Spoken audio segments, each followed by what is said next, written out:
there's intimacy on the radio, and there's naturalness on the radio that can never be replicated on TV. The marvelous resurgence of radio as a political force in this country. News-related radio programming is evolving. There's a huge hole in our dialogue that can be filled by the synthesis of traditional radio and the freedom that comes from a live podcast. You're about to experience Cowboy State Politics live. Here we go.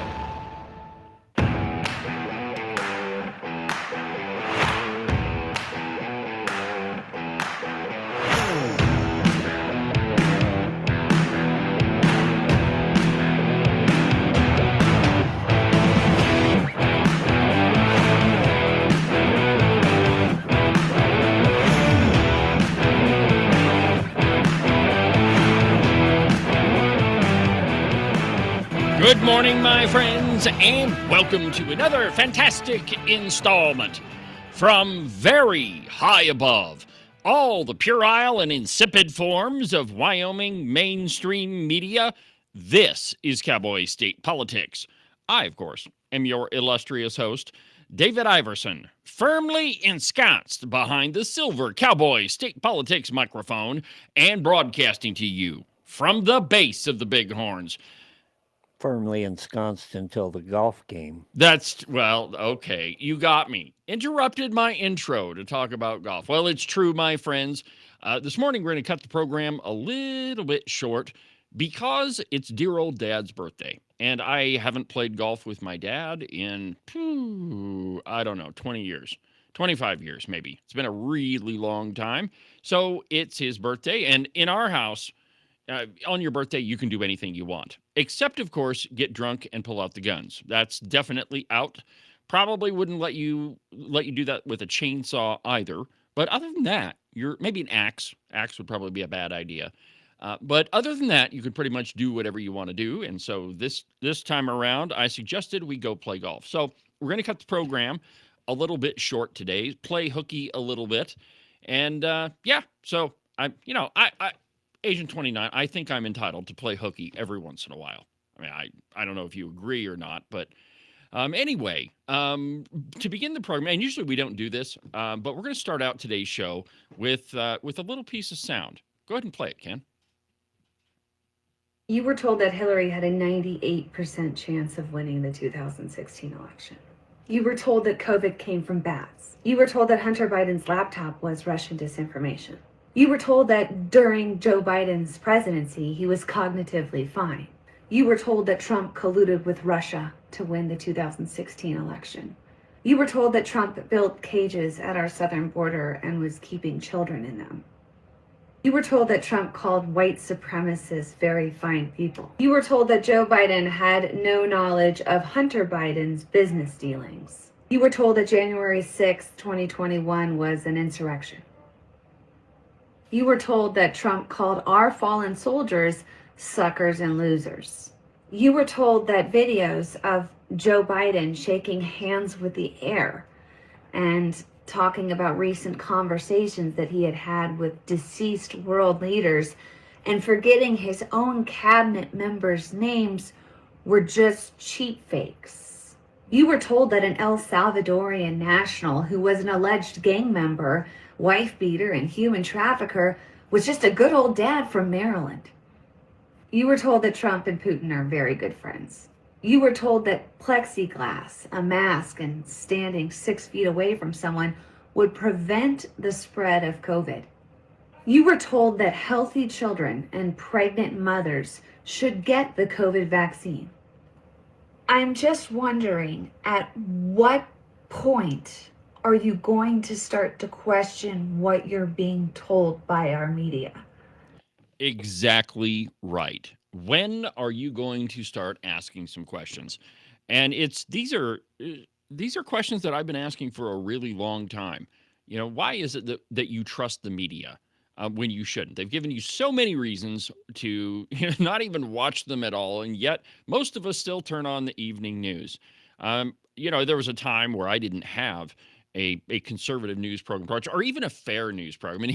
And that's probably the main point here, is that if you just tell the truth, people will automatically assume that you are conservative because it is so diametrically opposed to what you're hearing everywhere else. That if you just tell the truth, well, automatically that's conservative. And just think about all the newspapers and news outlets that you read or that you see or that are prominent. How many of those actually report just the facts, just the truth? These are the facts, Jack. How many newspapers actually have an opinion page and the rest of it is news? Most of what you read and see now is opinion. And hopefully, sometimes it's based on fact. But, more often than not, it's just opinion. Now, I ran across a monologue that I wish that I would have written. And, it's very rare that you come across something and you read it and you think, man, I could have written this. And then the next question you should ask is, well, why didn't you sit down and do that, dummy? Why did you let somebody else do it? But I ran across this one from Matt Walsh, and I just want to read it to you because I think that it is exactly on point and it fits with that piece of sound. Why do you believe what you're being told? In just the last 6 months, and here's another point, I guess, before I get into this, a lot of today's program is going to be, and some of today's program anyway, is going to be, where are we living? Are we still on planet Earth? What the heck is this place where all of these different things are happening? Let me just give you a couple of examples. Just in the last 6 months, a socialist torched the governor's mansion in Pennsylvania. A trust fund psycho stalked a healthcare CEO and then shot him in the back. An illegal alien from Egypt named Mohammed threw Molotov cocktails at a group of Jewish demonstrators, one of whom was a Holocaust survivor. Mobs of visibly unhealthy Antifa activists attacked a Christian concert in Seattle, injuring several people and sending one police officer to the hospital. And then the attackers effectively received an endorsement from the mayor of Seattle.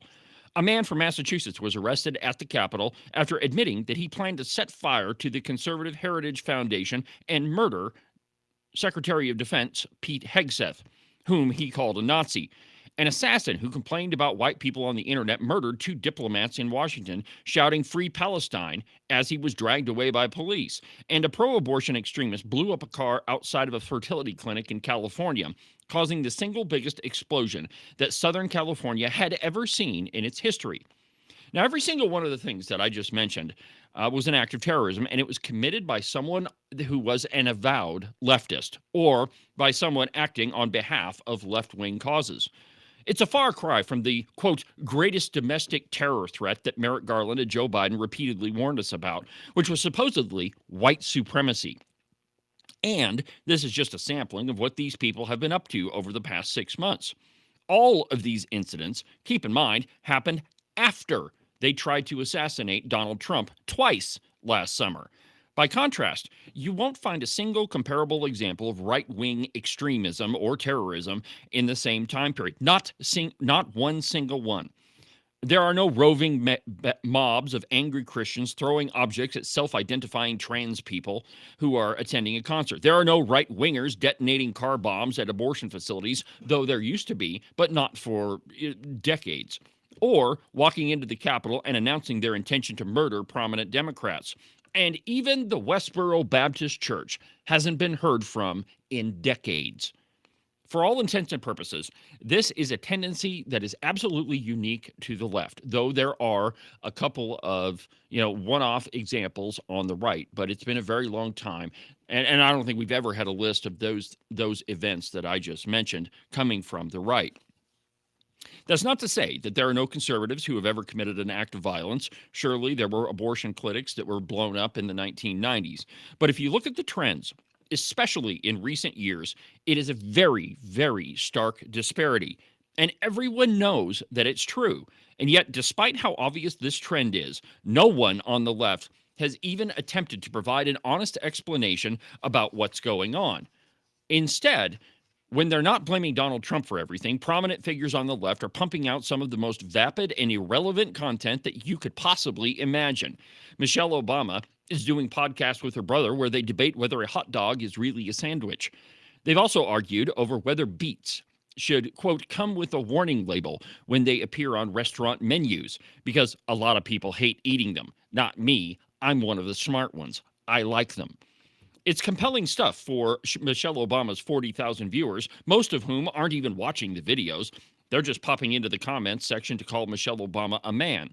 Meanwhile, Gavin Newsom, the presumed frontrunner for the Democrats' presidential nomination in 2024, is hosting his own podcast that's bombing terribly and predictably enough because it's an extremely insincere production.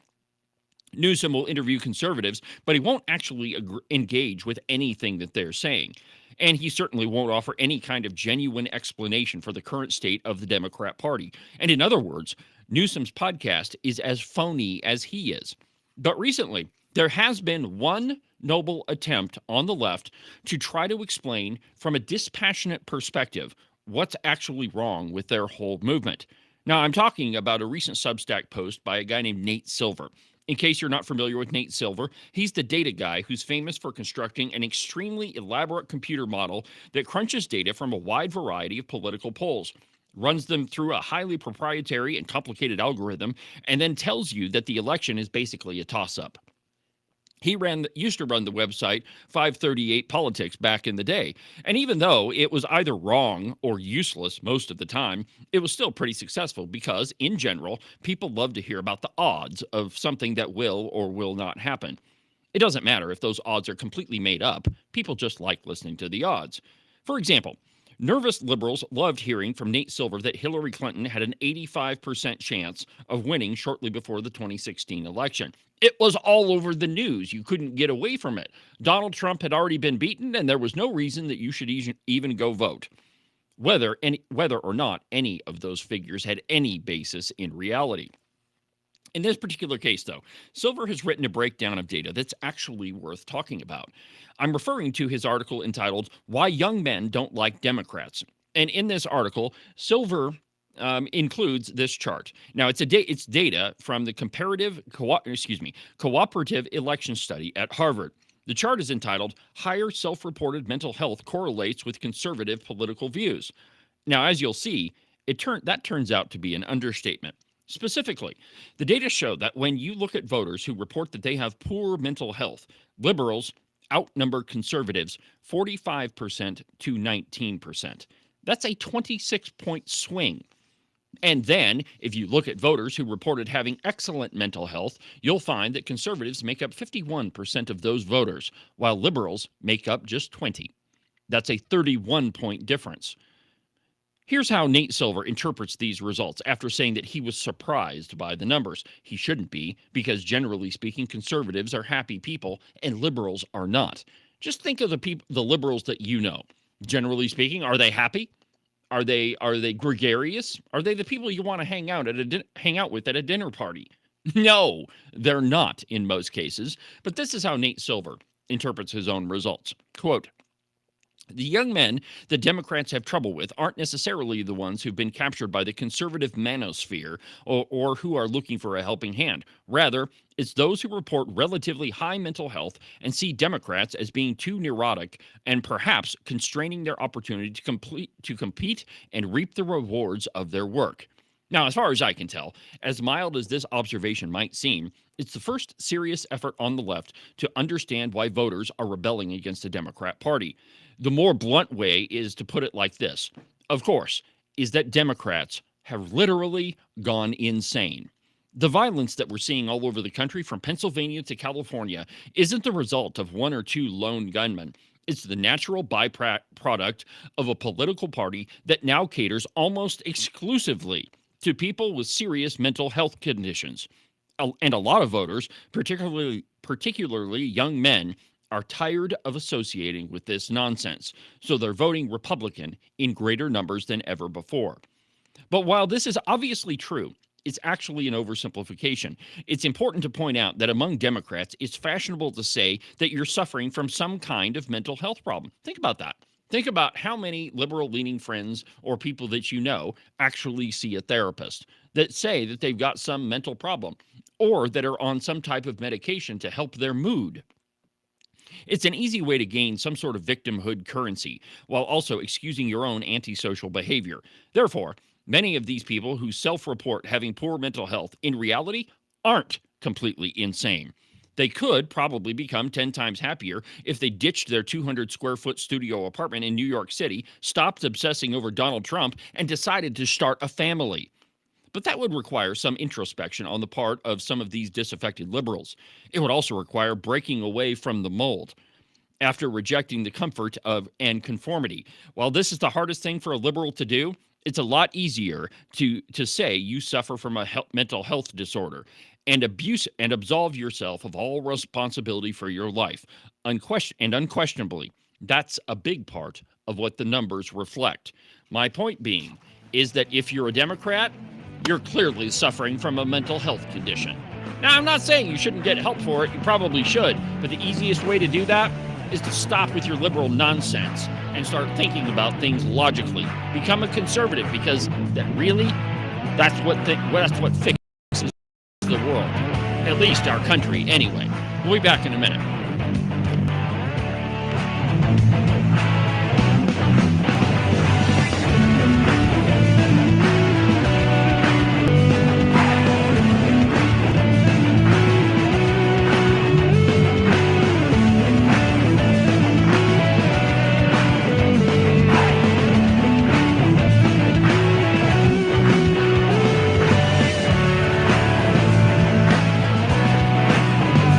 It's spring-ish in Wyoming. Well, what that means for the uninitiated is that it's going to be 70 degrees one day and then snow 1.5 feet the next.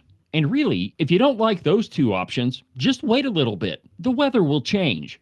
I know, it sounds a little stressful, but really you should put your mind at ease and buy a pair of socks from the Buffalo Wool Company. They'll keep you warm and dry even on the nastiest, coldest spring-ish day, and they'll keep you cool and dry even when it's 75 and sunny. To get you a pair, go to their website, thebuffalowoolco.com. Trust me, you're not going to be disappointed. Are you one of those people that said something like this before Trump became president? I have a house in Spain that is going to be ready right after the election. Siberia. Nova Scotia. I'm definitely moving to Canada. Straight to hell. Iceland. France. Asia's pretty cool. And has the past 5 weeks just been more than you could bear? If that's the case, you have come to the right place. All you need to do is call my friend Rebecca Bextel at Compass Real Estate. She has her fingers on the pulse of the real estate market all across the state of Wyoming. Last year, she sold around $30 million worth of property. Everything from small residential properties all the way up to big giant ranches. So if you've got to get the heck out of Dodge, if you've got to be gone Johnson because you can't stand that Trump is the president, call Rebecca Bextel. Her phone number is 307-699-3519. Let me say that one more time for you in case you missed it. 307-699-3519. I've never felt the freedom like I do. I feel stronger every day, don't you? Well, I can show you how. A new day, a new way. Watch out, I'm only gonna get stronger. A new day, a new way. Watch out, I'm only gonna get stronger. A new day, a new way. Watch out, I'm only gonna get stronger. A new day, a new way. Watch out, I'm only gonna get stronger. I've never felt the freedom like I do. I feel stronger every day. I'm only gonna get stronger. This program is only going to continue to get stronger. It's only going to continue to expand. I mean, it's already 35th on the list of the 100 podcasts you should be listening to. But, who am I to say? Whatever. Welcome back to the program, my friends. Cowboys, what do you want now? You think you can just cut out of here anytime you please and get away scot-free, right? Well, yeah, it is my program. Okay, I'm going to let you go early. Okay, Dad. But I'm going to take the reins here for a little bit. All right. Go for it. So, I'm not sure what we would call this later, but we need to put a segment in regularly, especially now we've gone to the 2-hour format, where I get to take the reins, and I want to play you. I don't know if I like this I don't idea. care. I'm going to play you a soundbite or two and then get your reaction. So Sounds fun. we'll see. Yeah, well, I guess I'll find out, huh? Here's the first one, and folks, he doesn't necessarily know what's coming up. This one, though, will be familiar to you, but it's priceless. You ready? All right, let's go. I started Let's Talk Wyoming the beginning of the year talking about a press conference they did in the Capitol before the session. And it really was a spectacle. I mean, it was very low on substance. They had that, if you remember, 5 and dime plan. That is, where did that go? Right? It kind of fell into the waste heap of political trivia or political garbage. But it was a spectacle. What? Political garbage? Wait a minute. You mean this dustbin? Hold on just a second. The 5 and dime plan ended up in several of these. The green books, yeah. How could she possibly say? Oh, by the way, that's Amy Edmonds, the former Wyopile opinion drivel writer. That's person. why we've been kind of ragging on her and invited her. She went through a whole rant against the Freedom Caucus, which is why I brought my of course Freedom Caucus mug today. Just about how we weren't serious about anything, didn't know what we were doing. That was just a spectacle. Well, it was a pretty good show. Well, but I don't even know how many bills came out of the 5 and dime and that are now law. It was a lot. And this is one of the tactics of the left. And if you listen to that soundbite is from a podcast that Amy Edmonds put out, and it's, man, I wouldn't suggest listening to all of it, although it's worth listening to in that every single sentence in it is either a complete fabrication. I might go so far as to call it a lie. That 5 and dime plan one, that's a straight up lie, or it's an oversimplification. I mean, none of that stuff in there is actually true. And Amy, if you're listening, you're welcome to come on Cowboy State Politics, and we'll have a substantive discussion about your show and about your ideas. But the truth is, she talked a lot about coalition building. Yeah, indeed. And how we need to kind of reach across the aisle. We need to be able to work with each other. Come on, Amy. Well, yeah, and here's the thing, right? If you want to compete on the battlefield of ideas, and this is what I've been referring to for the last week or so, that you have to have the courage of your convictions and be able to, if you say something, you ought to be able to defend it. And the problem with most people on the left is their arguments are based on things that aren't actually true. Think about all of this, I don't know. I'm going to use the word demonization, but I think that's a little bit off. But all this demonization of the Freedom Caucus, everywhere you look, it's Freedom Caucus bad. If there's a wrong in this world, it doesn't matter what it is. Somehow the Freedom Caucus is responsible for it. Well, none of that is really based on anything substantive. They say all the time that you guys get your marching orders in the morning. I understand that you do call me for every vote and try to see where I'm at on it. I get that, and I appreciate that. You're turning liberal on me. You're turning into a liar. But the truth is, there's no truth in that. Yeah. And it's funny because they never interview anybody who actually is in the Freedom Caucus about that. No, they never do. They just have their own story, their own version. And for a while, there were only maybe a dozen folks that were actually Freedom Caucus members. And you couldn't read an article, and still true, you can't read an article about politics in Wyoming without reading about the Freedom Caucus. Man, there's some powerful people there. Yeah, well, and I've heard that there's at least 100 House members that are part of the Freedom Caucus. It's maybe gaining more. I think you may be up to 120. All right, so what else you got in your sound bites? Okay, this is from Vice President Vance. Okay, can't wait. Here you go. One thing that is shocking about the prior government, about the government we inherited the White House from, is if I, on January the 21st, in fact, I did ask this question, where are the biggest deficiencies in our supply chains? What are the 100 products that we're completely reliant on some other entity to make for us? Where are they made, and how hard would it be to onshore that manufacturing? I asked that explicit question, and the answer was, we don't know. Nobody in the prior government had actually asked these very fundamental questions. And so what is so crazy about the hyper-globalized era is that you had these basic questions about the brittleness of our supply chains that were completely uninvestigated by the very people who supported globalizing those supply chains. We were actually governed by complete morons, and we didn't even realize it until the Trump administration started to get underneath the hood of our government. Okay, so it's fascinating to me how people just assume that things show up, right? And what comes to mind after that is a long time ago, I saw a little advertisement, or I guess it was an opinion piece in a newspaper. I don't know when it was dated, but it was saying, why do ranchers have to slaughter their cows? I mean, why do you have to go hunting and kill these poor defenseless animals? Everybody knows that meat comes from the grocery store. And we never ask the question of how all of these products get here, how the economy is all interconnected. It just happens, and we don't really have to have any idea of how the supply chain works. And one of the big things, most important things that the Trump administration did is they looked at where we're getting a lot of our products from. A lot of critical things. Yeah, a lot of really critical things like medicine. Yeah. Okay, the vast majority of the medications that you take that a lot of the liberals take to help with their mental illness, they're not manufactured here anymore. In fact, they're manufactured in China.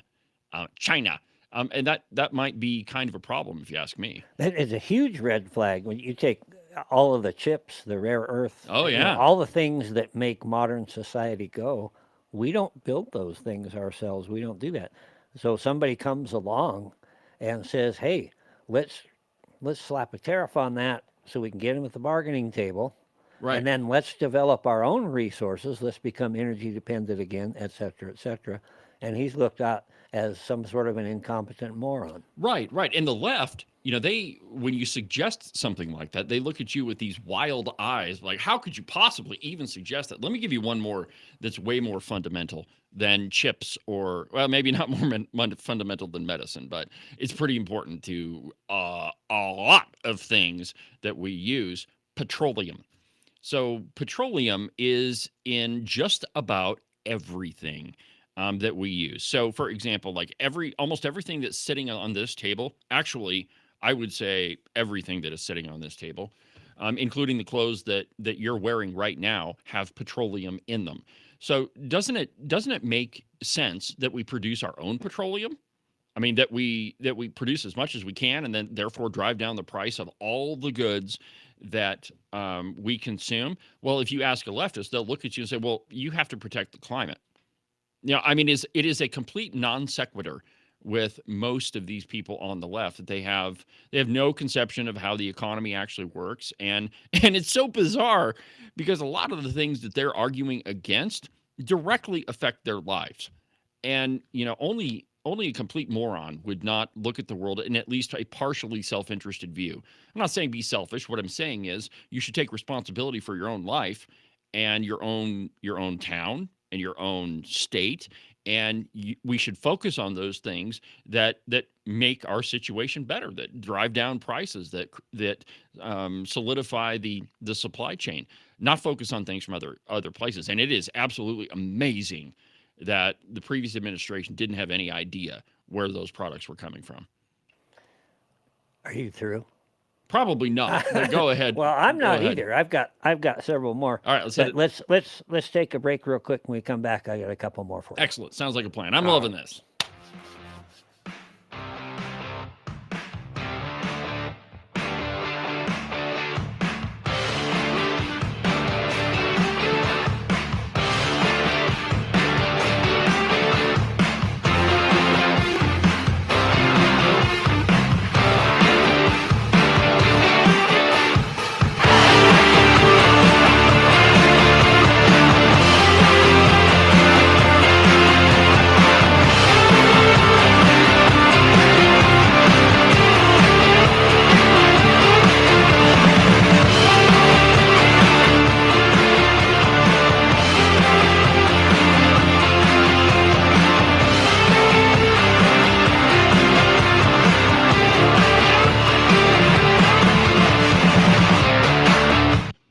U.S. Coin Capital, we hear from Americans across the United States who have a growing concern about the future purchasing power of U.S. paper money. Many Americans are looking for an alternative for long-term capital. For more than 35 years, the people at U.S. Coin Capital have educated American investors on how to properly accumulate United States gold and silver coins. Call us at 1-800-878-2646 or visit us on the web, uscoincapital.com. Make sure that you subscribe and follow the Cowboy State Politics podcast. You can do that from the website, cowboystatepolitics.com, or anywhere that you get your podcasts. That way, you'll make sure that you won't miss a single episode of Cowboy State Politics. Some say standing up for what you believe in is being extreme. Ask any woman in Wyoming. They'll tell you this is called courage. The mainstream media claims that holding the line on important issues is being unreasonable. My mom taught me this is called staying true to our principles. In other places, people argue you always have to compromise to get something done. Here in Wyoming, we know that some things are worth protecting at all costs. Some say it's time we give up on the values that made our state great to accommodate toxic culture. I say it's time to stand tall and protect the values that have served Wyoming well for over 134 years. Join Honor Wyoming as we defend and preserve the Wyoming way of life. Find out how you can make a difference today. Visit honorwyoming.org.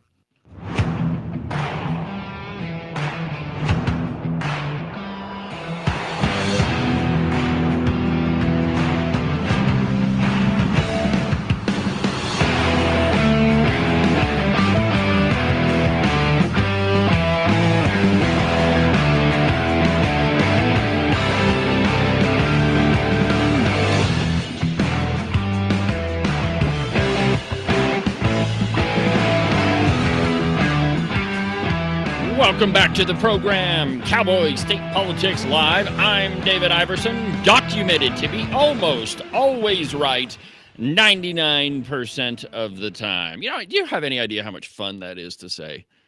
I think, though, with this kind of a format on occasion, that's going to go down because you don't have the time to get all of the background arguments, and you're going to screw up at some point. I doubt it. It doesn't happen all that often. There's no evidence to say that might actually happen. But anyway, welcome back to the program, my friends. Thank you for listening.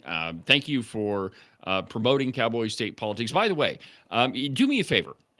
After you listen to a show or you listen to a podcast, please go and leave me a rating. And what that does is it keeps Cowboy State Politics up in the algorithm. And, you know, the more attention a program gets, the more we can get the message out. So if you could do that for me, I'd really appreciate it. But, you know, there again, if you don't want to, I still appreciate you for listening to the show. And, you know, without you, there'd be no reason for me to do this at all, really. I can do this act alone. I can do this. We need to get that soundbite. Yeah. I can do this act alone. I don't need you. All right. Often do. So at a recent school facilities committee meeting, okay, there was testimony being received from the building department, okay, here in Wyoming. So we're back into Wyoming now, and there's a little bit of a long soundbite. And so if you want to stop it, let me know and I'll pause it and you can jump in there. I may stop it myself and make a comment or two, because being a former contractor, and this is kind of right up my alley. Your bailiwick. Yeah, that's a fun word. Yeah. So here, you can wick your Bailey with this. All right. To the Little Powder K8 project. And I'm just going to skip over a lot of this background information. I would say that the construction contract was awarded to Van Ewing Construction in the amount of $9,808,714. Currently, the project is 40% complete based on expenditures. The scheduled substantial completion for this project is for November of 2025. However, I would say it appears like we're slightly ahead of schedule. And I think they're anticipated to move in at fall break as opposed to Christmas break this year. Here comes Chairman Landon. Okay. Moving on to the old. Good news, by the way. Yeah. I'm sorry? That's good news, by the way. Yes. Okay, I'm going to pause it for a second there just to give a little bit of background in there. It's interesting. You remember he said, we're just going to kind of skip over the preliminary stuff. Yeah. We're going to go through there. I'm not going to bore you with the by details. the way, we're ahead of schedule. Yep. Good for you. Yay. Bill Landon, Senator Bill Landon, who is chairing this, knows the rest of the story and wants to emphasize, hey, that was good news. Right. All right. But believe it or not, Rob Geringer says this. I'm shocked. Mr. Chairman? Yeah, go ahead. If I might, on this particular one, what was really the, why are we almost 3 times the original projected amount? What? Mr. Chairman, Representative Geringer. $27 million? Yeah. Okay. So first, it drives me bat crap crazy. So this is a school that's almost an hour north of Gillette, and it's a K through 8 school. And originally it was budgeted to be $9 million. And now, okay, so schools are expensive, and I mean, Ken, you're in that world, and you could probably go on about how expensive it is to build a school. But we're talking about a school that's not going to be that big. There's not that many students that live, whatever it is, 45 minutes or an hour north of Gillette. And so now we are 3 times the budget. $27 million. How did that happen? That budget was worked out by an organization from the state of Wyoming. Right, they do all the schools. Does billions of dollars worth of construction all over the state. They should know their business. They should know exactly what this will take. They know how many square feet. They know how that works out. I was talking to Ben Hornock about this the other day, and Ben's a contractor, former representative. Right. And he said the same thing. He says, you know off the top of your head per square foot and the build style, right, roughly what it's going to cost. You're not going to miss it by that. Not by $18 million. And so now here come the excuses, and I want you to listen, especially to the pauses. Okay, he was not expecting somebody to ask this, so God bless you. God bless you, Representative Geringer, for asking that question. Listen to the response. It is pitiful at best. Here we go. Okay.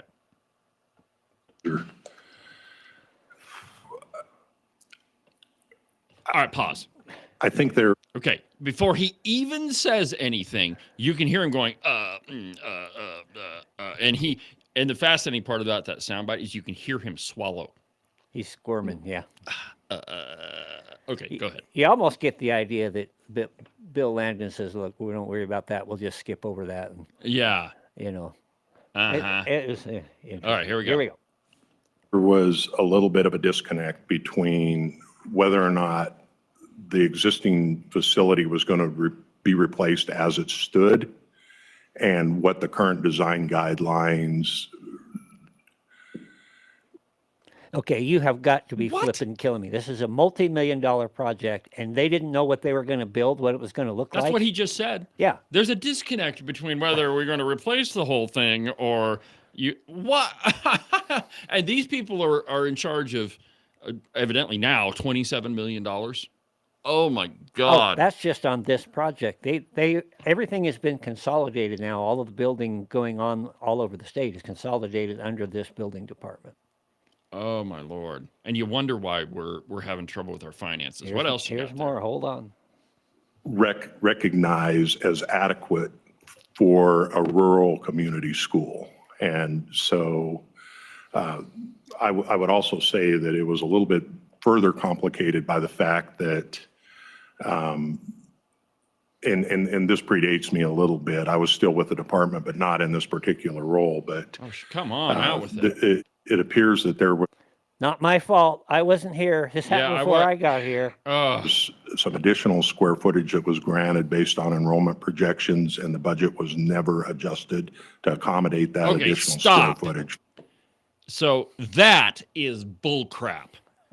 Are you telling me, like what he's saying is that they let this project, they put it out to bid, that it was awarded, and they never even considered how many students were going to be in that school?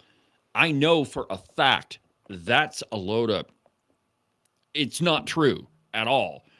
For the entire time that I've been aware that the state pays for schools, before that project is let, it's how many students are going to be there, what is the population projection, whatever it is, 10 or 20 years in the future. And so that's how they right-size the school. What he's saying there is complete and utter bullcrap, and I don't even know this guy. Let's what else you got? And do you have some duct tape? The students that were projected further down the road. Usually we look about 8 years down the road on our enrollment projections, and we tried to size the school for that. So it was a combination of a lot of different things, and ultimately the district was able to come forward and justify the need for some of the accommodations at that building, and because it's rural, in a location where we had a very difficult time finding contractors that were willing to do the work. Okay, I'm going to address that a little bit. Okay, One, please. it's very rural. It's about 45 miles out Yeah. from where they were. We have a hard time. You know why you have a hard time finding contractors? Nobody wants to work with you incompetent boobs. Exactly right. It's, Okay, so when you let a project, and I'm sure you know this, but maybe some of our listeners don't. But I've done a lot of bid work on huge multi-million-dollar projects. Before you ever consider bidding on a project, you run the initial numbers, right? The first thing you do is kind of get a rough draft. What is this thing going to cost roughly? Can we make any money? And sometimes you can make money, sometimes you can't. So if the project is like a city municipal water line or sewer line, the margins on those are pretty small. and when you throw government in there and all the red tape and all of the stuff, Right. you've got to compensate for Right, that. you compensate for it. And if you have a school that's like out in the middle of nowhere, well, certainly you figure your travel costs in there. What is it going to take to hire the people to get them to and from the job site? And all of that is overhead. So before a company ever even thinks about building a school out in the middle of the Wyoming prairie, they're going to figure that in. So his excuse about, people got to travel there and travel back, and it's rural, and that is complete nonsense. Well, I'll tell you what isn't nonsense is $27 million. That's not nonsense you at all. throw that money at me, and I'll consider building your stippling school. I mean, it is amazing how we treat our finances and the people's money so cavalierly that it's, this money is always going to come in, so it's just our money. It doesn't really matter if we spend it responsibly. Oh my God, please tell me there isn't any more of that thing. Sorry, there is. If you're not familiar with the area, it's about 45 miles north of Gillette, and there's just no place for anybody to stay at a hotel, so everybody's commuting every day on that, and that has a tendency to increase our costs as well. Okay. So kind of a lot of different factors involved there. No, sir. Okay. Anything else on that one? Okay, please continue. Notice how nobody even challenged. Nobody pushed back. Not a one of them said, now hold on just a second. And Rob Geringer, he's the guy that was like, he's like the construction guy. He was an engineer, right? He was the son of a governor is what I know. Oh, well, yeah, that's true too. But I think that he had some job in the engineering field. So Representative Geringer knows exactly that everything this guy is saying is a load of crap. But what about the other people on this committee? I mean, this is not the first meeting they've gone to like this. I'm sure that they've looked at projects before. So why is it that none of them are challenging what this guy says? It's because they don't want to, and because fundamentally they're liberal. I think that's a possibility, but I think there's more to it than that. Certainly, I give you a simplistic when you sit view. on the dais and they come and they do the opening things, basically to be honest, you're kind of half listening because you've already read through the material. Right. You're thinking about what comes next. You're thinking about what motions to make, working on a bill or something. And I think probably this reaction slipped by several people that were there, that I think when they have a little bit more time to consider it, and I hope some of them hear and see this and get back to me, Which, by the way, I've got to meet with the building department here in about a week.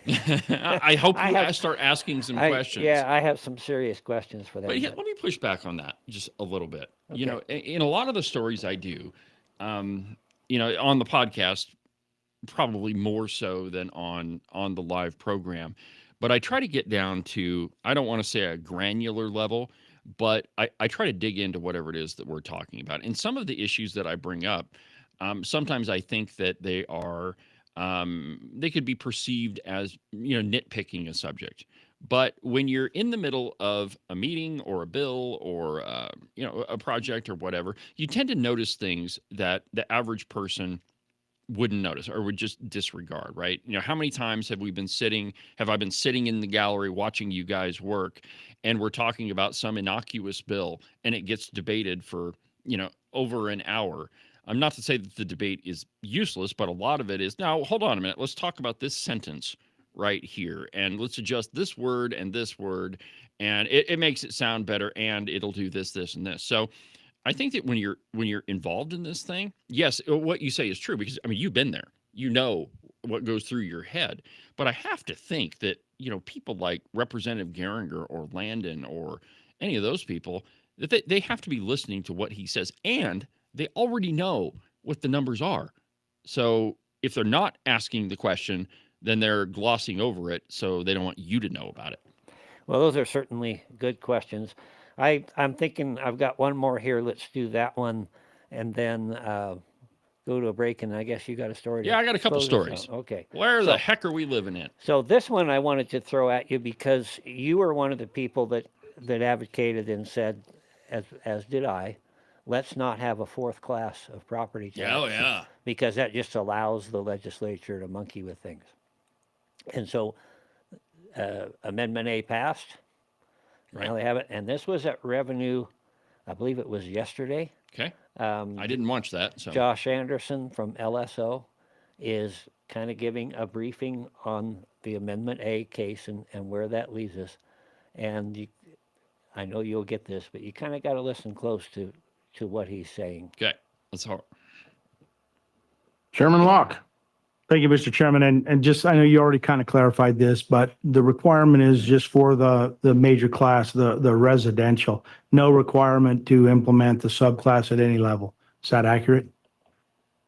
Mr. Chairman, I believe that is accurate. It gives the legislature the ability to create a subclass of owner-occupied primary residence, but there would be no requirement to do so. You could just reference residential property as a whole class. You wouldn't have to do a subclass if you didn't want to.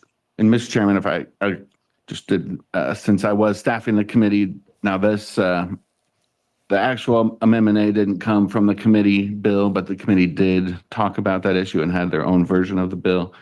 And just for some history, you know, some of the reasoning behind that, we had some testimony that year that, of course, it was mostly focused on residential property. And, you know, the testimony was we were in, you know, bottom 10 or so as far as our residential property tax rates. But the taxes on commercial property were the bottom by far. And so some of the discussion of the committee was if we wanted to provide targeted relief to residential property, that you could separate those classes.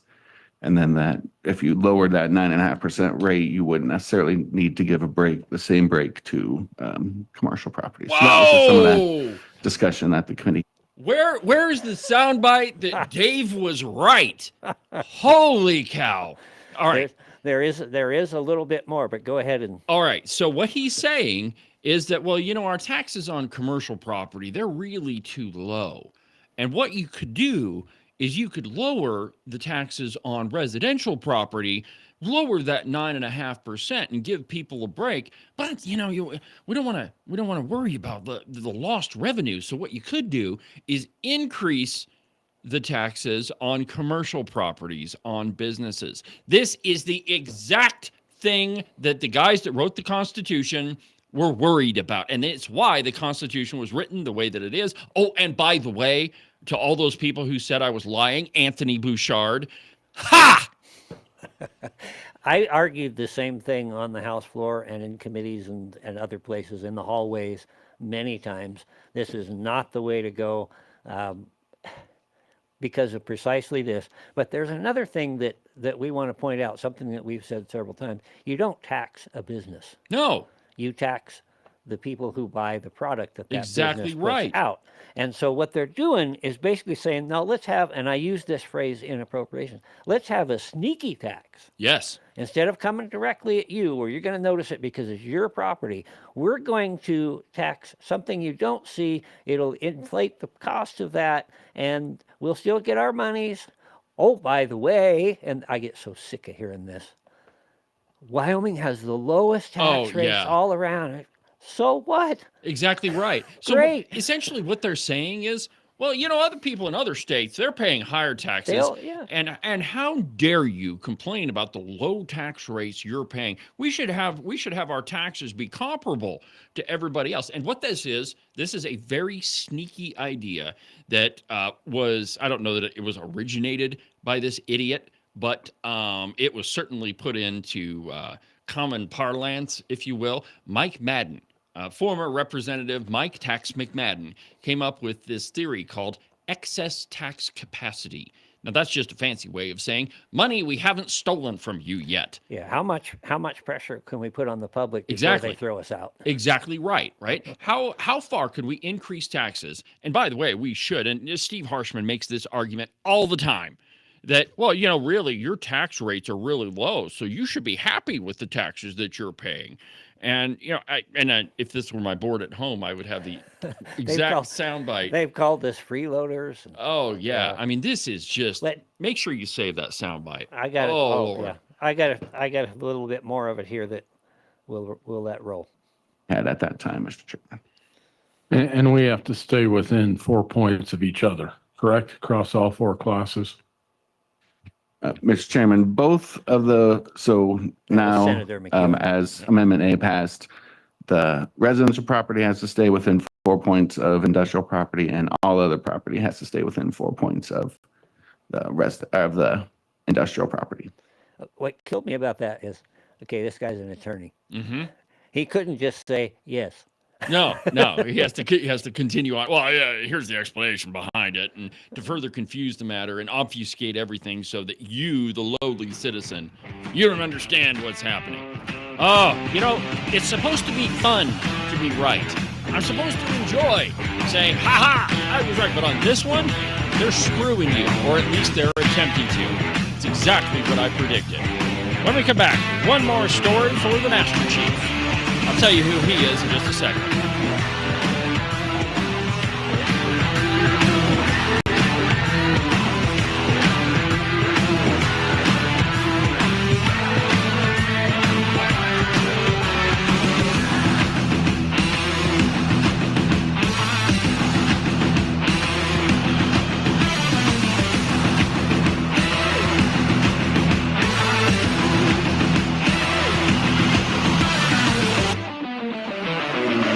You are listening to Cowboy State Politics Live.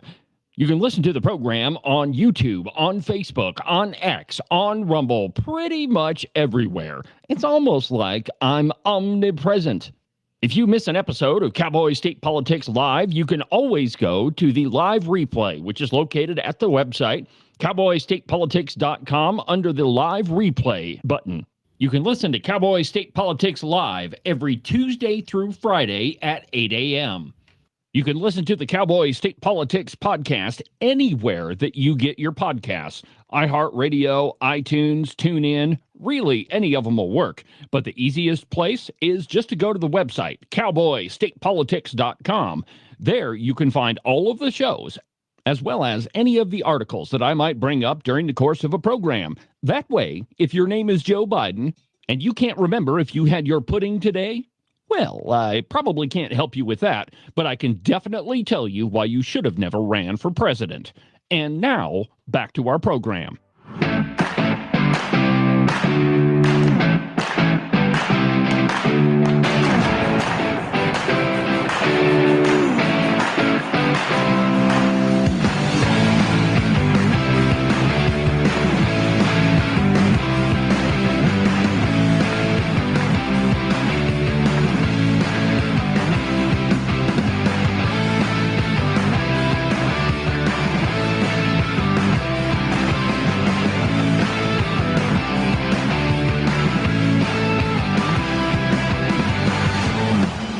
Welcome back to the program, Cowboy State Politics.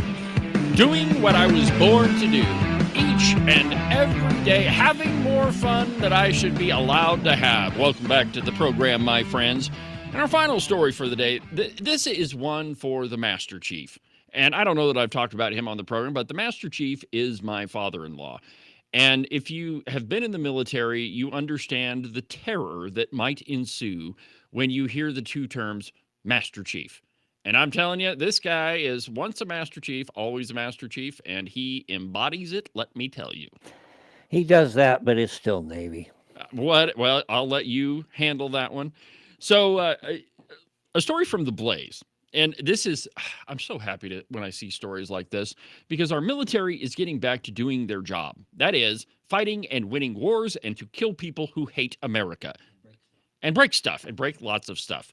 And that's the job of our military. So here's one from The Blaze. Nancy Pelosi outraged after Defense Secretary Hegseth orders the removal of a gay icon's name from a naval ship. Now, how much fun do you think you would have in the Navy if your assignment is the gay ship? I would never get into the Navy in the first place. Well, no, you wouldn't. But think about that, right? There's. So what's your assignment? I imagine there's a little bit of ribbon gone on over that. All right, so what's your assignment? Well, I'm on the USS George Washington. What do you want? I'm on the gay ship. There's the old expression, 400 sailors go out and 200 couples come home. Oh, well, I don't know about that, but here we go from the article. Many on the left were celebrating the beginning of Pride Month. Defense Department Secretary Pete Hegseth swam against the current and ordered the removal of a gay rights icon's name from a naval ship. The Harvey Milk is revered by the LGBTQZXPWD movement for being one of the first openly gay men elected to public office. He was elected to the San Francisco Board of Supervisors in 1977, but was shot and killed about a year later. Obviously a reason to name a ship after him. Quote, a shameful, vindictive erasure of those who fought to break down barriers for all who chase the American dream, end quote. Sean Parnell, the chief spokesperson at the Pentagon, released a statement about the decision and said that renamings will be released after internal reviews are completed. Secretary Hegseth is committed to ensuring that the names attached to all DoD installations and assets are reflective of the Commander-in-Chief's priorities, our nation's history, and the warrior ethos. Milk had served in the Navy for 4 years before he was outed as gay, and his parents had each served in the Navy during World War I. The ship was christened with his name in 2021. Nancy Pelosi released a fiery statement opposing the decision. Quote, the reported decision by the Trump administration to change the names of the USNS Harvey Milk and other ships in the John Lewis class is shameful, vindictive, and an erasure of those who fought to break down barriers for all who chase the American dream. Uh-huh. Right. Nancy, you just keep dreaming. Thank God your party's not in power anymore. She continues, our military is the most powerful in the world, but this is a spiteful move and does not strengthen our national security or the warrior ethos. Instead, it's a surrender of a fundamental American value to honor the legacy of those who worked to build a better country. California Governor Gavin Newsom, a Democrat, also cried out, saying, stripping his name from a Navy ship won't erase his legacy as an American. All right, I can't take it anymore. Why is this guy an icon of the American dream? After all of the statues that were taken down of great Americans because they were slave owners, or Robert E. Lee because he happened to have a certain loyalty to Virginia. Yeah. It goes on and on. I mean, it's absolutely insane. And this perhaps relates to the story I opened the program with, that if you're a Democrat, you kind of have to be insane. And, creating controversy over a ship that was inartfully and improperly named to, some guy who served in the Navy at some point. The only reason his name is on a ship is because he was gay. I mean, give me a break. We got to get back to what this country was founded on. And let's do away with naming ships after gay dudes. We'll be back tomorrow. See you later. I'm going golfing.